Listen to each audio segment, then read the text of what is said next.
Hello my readers over there again. Today I'm going to review this book, Dangerous Rhythms by TJ English, Jazz and the Underworld.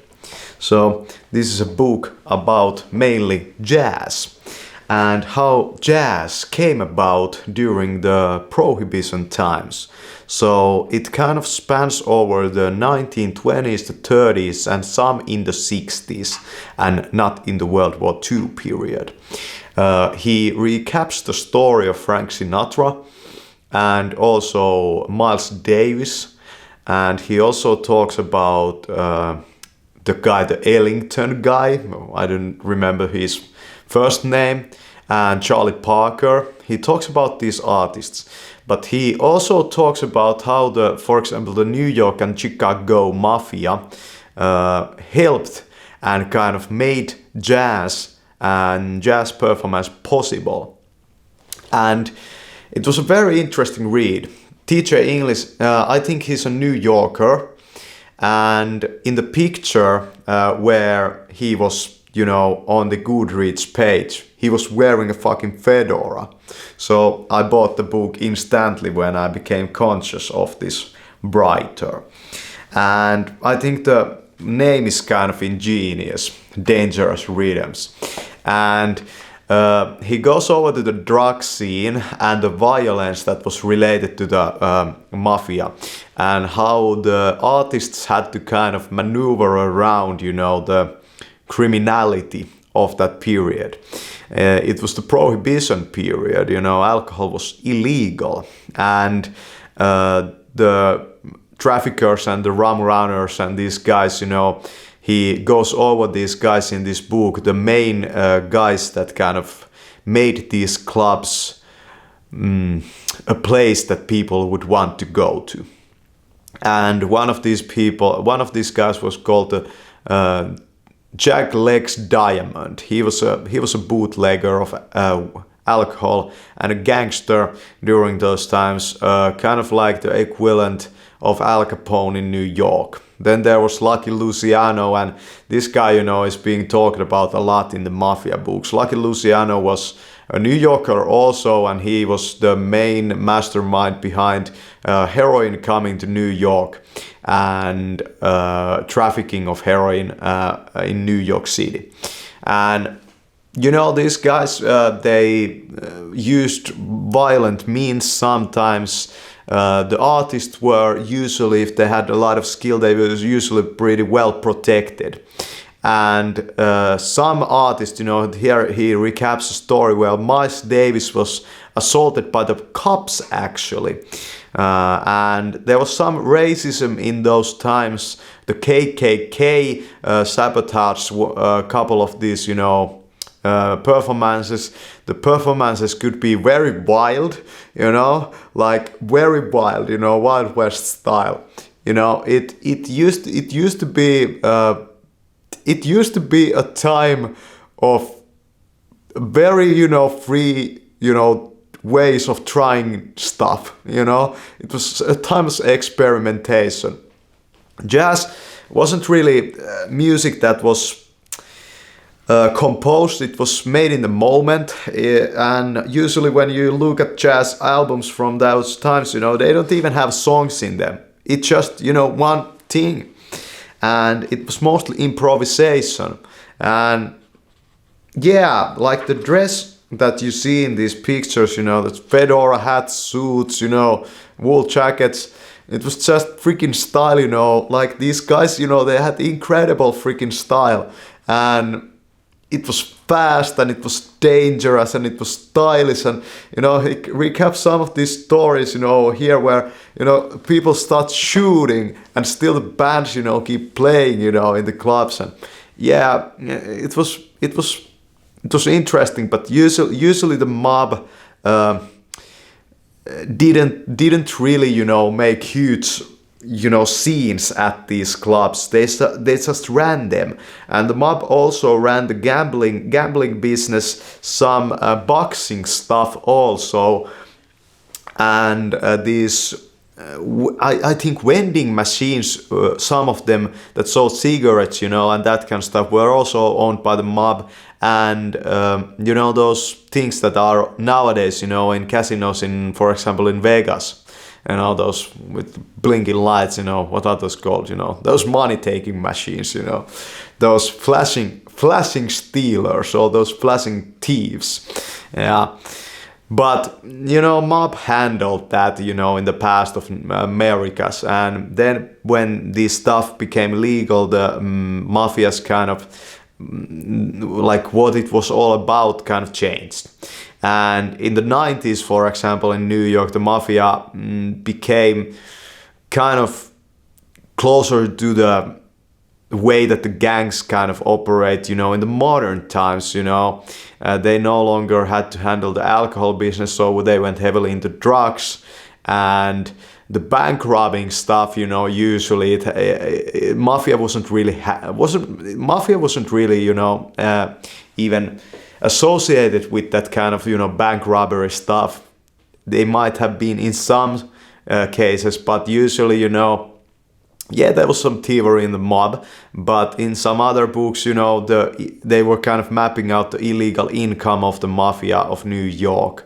And it was only about 15% that came out of, you know, thievery and this kind of stuff. Mostly it was illegal business that these guys did. And giving people, you know, entertainment and, you know, this kind of funny stuff. And he talks about Frank Sinatra over here, and it's very interesting how Sinatra, at least allegedly, you know, here he tells that, you know, Sinatra, you know, was on mafia money and had gotten about $1 million worth of like donations, you know, I mean gifts, you know, from the mob for performances. He was kind of drawing the audiences. And yeah, it's crazy times and dangerous rhythms, you know. It was dangerous fucking times. Yeah, but man, you know, these guys had freaking style. These guys had freaking style, and there are these pictures, you know, with the cars, you know, on the streets, and it's just, you know, it's just there's something in it, you know. It's so.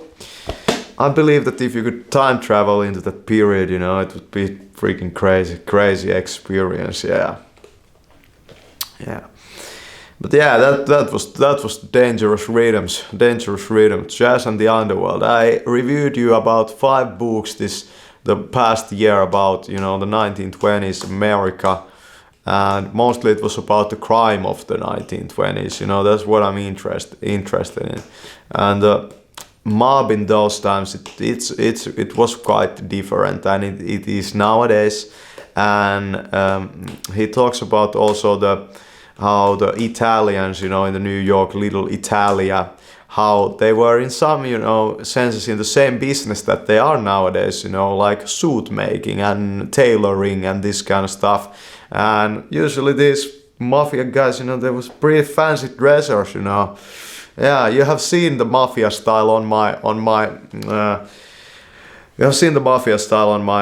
YouTube videos. It's pretty much the same that you see on my videos, but just, you know, I don't know if the fabrics were better. You know, you can't really get a sense of that from these pictures, but yeah, there's something the same in what I do nowadays.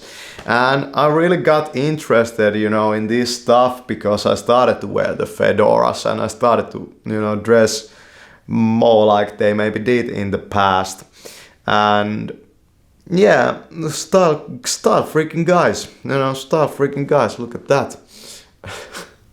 And usually the performers, by the way, they were black, and it was kind of the continuation of slavery in a sense that, you know, mostly the audience in some of the clubs, you know, black people were actually, you know, not allowed in those clubs. It was mostly, you know, white people, and of course Italians and, you know, Irish people, you know, that kind of stuff. But it was kind of racistic, you know. But man, those freaking guys, you know, they had the rhythms, you know. For example, he talks about also over here. There's so much, you know, information over here. He talks about the addictions of these, you know, music artists. For example, Charlie Parker. Charlie Parker used to be, well, heavily into weed. You know, weed was like the main thing, you know, for the jazz. You know, weed was jazz, you know, and then heroin and this kind of drugs, you know, those times, you know, benzodiazepines, you know, did they even exist? I think there were these barbiturates existed, I think, during those times. So did they come around only during the Second World War? I remember a story where they told that Hitler used to take large amounts of barbiturates, and Elvis also took barbiturates, you know, and cocaine. Of course, cocaine was around, you know, speed wasn't around, you know, like crystal meth, these kind of drugs, you know, they are new. LSD wasn't around. Like what drugs were there around? Well, you know, opiates. And not, it's kind of makes really much sense how the opioid epidemic kind of started in America. And he maps kind of out in this book, but more in the Mob and the City book, like who were the main players that started the opioid addictions, you know, in Americas during those times, and how did they traffic the drugs? They mainly came from Europe, and of course they had gotten to Europe in some way. I don't know if there was some kind of refining of opioids on New York. He talks about it in this video, and how some workers, you know, in those refineries of opioids, you know, got addicted only by working there. And this crazy period, you know, but, you know, the street drugs that are nowadays, you know, in America, they are a whole lot different, you know. And yeah, Charlie Parker was addicted to heroin, and of course weed, and well, you know, most of these guys, you know, they were boozing away, and mostly they were smoking weed, you know. And jazz is not really alcohol music, you know, and it cannot be, you know, weed is really the musician's drug. But then again, you know, you see so many artists, you know, go downhill just because of weed, you know. They become, you know, I don't think that weed might make you an artist, but weed will keep you an artist. And these guys, you know, they had huge problems, you know. The violence was just one of those things during those times. And some of these clubs, you know, they were at the same time kind of whorehouses. You know, prostitution was like through the roof in America back then.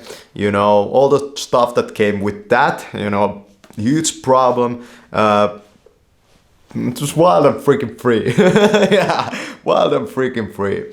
And those, like cocaine, for example, it became illegal, I think, in the 20s, or it was something like the 20s that the cocaine became illegal in Americas. And that was when they, you know, made drugs like that illegal. You know, the mob started to like latch on that, and they made profits out of that, of course. And of course, a lot of people got caught and ended up in prisons. And yeah, if you want to kind of understand maybe better how the prohibition kind of happened and how it came about, you should read about Al Capone. But then again, if you want to really understand this stuff, there was an FBI chief called J. Edgar Hoover, and you should probably know about this guy too. And he was kind of the law enforcement side during those times. The NUPD was very corrupt, and in New York there was, you know, districts that the mob had, you know, gifted, you know, the police, or bribed the police to not, you know, do anything about the drug dealings. And there were ways that the drug dealers handled business that were kind of, I believe, kind of different than nowadays. They had, you know, these hideouts and these, you know, dugouts, how to say, kind of like in the wars. And the addicts would go there, and the dealer would just stay there. It wasn't like the dealer was like, these, hanger types, going around the town, finding the customers and, making these calls. And, there were no phones, maybe there were pay phones. Were there even pay phones? I don't know. But man, it was a different time, So drug dealing was different, And yeah, but then again, have the times changed a lot. Well, if you are a sinner, the times never change quite a lot for you if you are a sinner, it's just the same. And yeah, but man, it was an awesome read, and I read it like this, you see that, like all the pages that have any text that is like these are just notes. It's about 360 pages, I think, maybe something like that.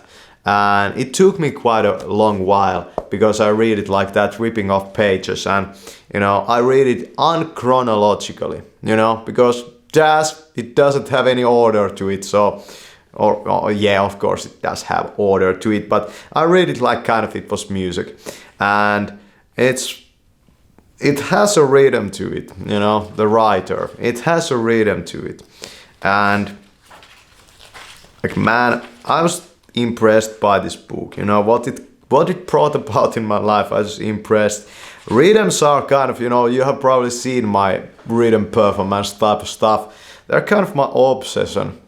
They're kind of an obsession, I'm not a musician, but I can pull out rhythms out of thin air, And as a last note, I might pull out for you a little rhythm performance over here from the New York City. Yeah, my people over there. You have come here in this club to be hearing the raddest kind of jazz you have ever heard before, and our main musician guy called Charlie Parker is over here, and he has a drummer, but nowadays, we also have a singer, the name Truth Detective. Let's be starting.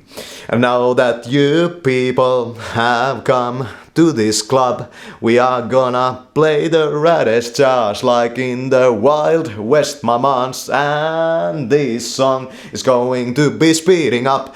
Hop on the train and we are going to go to the New Yorks, to the New Yorks, man. And the drummer be playing those chubby ants on the background, my mans. Well, that didn't go so good, but you understand what I'm going for.